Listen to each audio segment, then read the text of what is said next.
You ever find yourself scrolling through your feed, just wondering how everyone seems to be living this incredible, lavish life?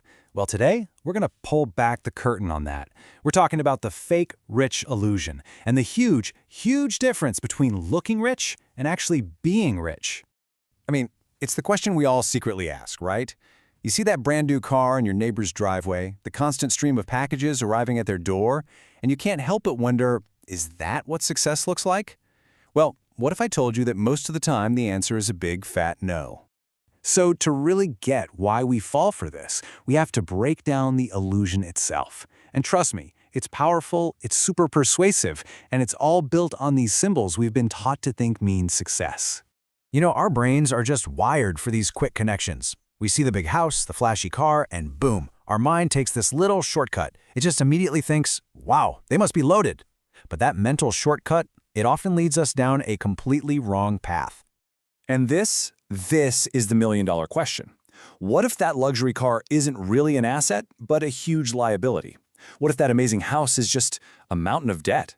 This is where the whole illusion just shatters, and you start to see the, well, much darker financial reality. Okay, to really get to the bottom of this, we need to talk about two totally different things: income and net worth. And listen, they are not the same thing, not even close.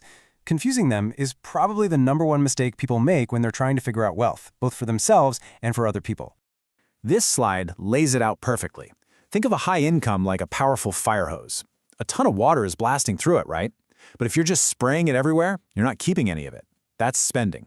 Now, a high net worth, that's the giant tank you're slowly and carefully filling up over time. It's not about how much water flows through your hands. It's about how much you actually manage to keep in the tank. That is the real measure of wealth.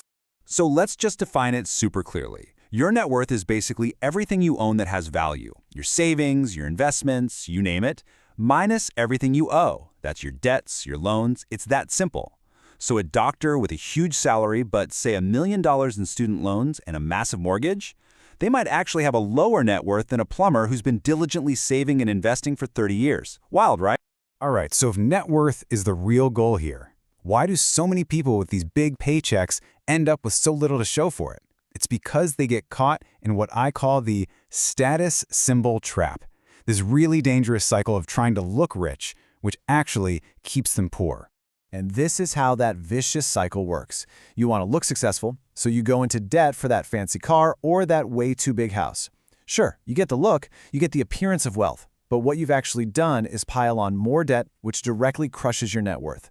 You are literally trading real, actual wealth for just the illusion of it.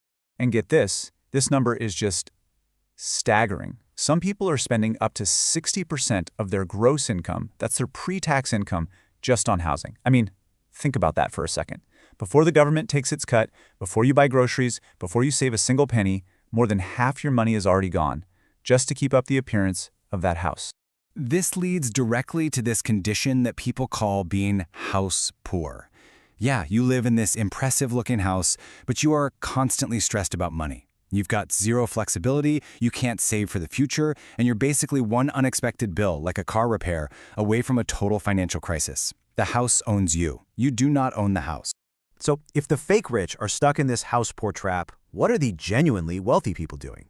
Well, the secret is they're playing a completely different game. And honestly, their lifestyle is often the complete opposite of what we've been told to believe. This quote just hits the nail on the head. The person with a 7-figure net worth, they're often not the one driving the flashiest car on the block.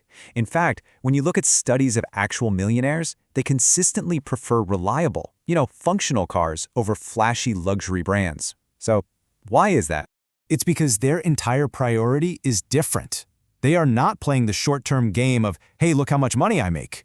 They're playing the long-term game of, how big can I grow my net worth? They know that a fancy car loses a huge chunk of its value the second you drive it off the lot. Every single dollar they don't spend on a depreciating asset like that is a dollar they can put to work in investments, things that actually grow and build real, lasting wealth. So all of this really brings us to a final crucial choice, a choice that every single one of us has to make.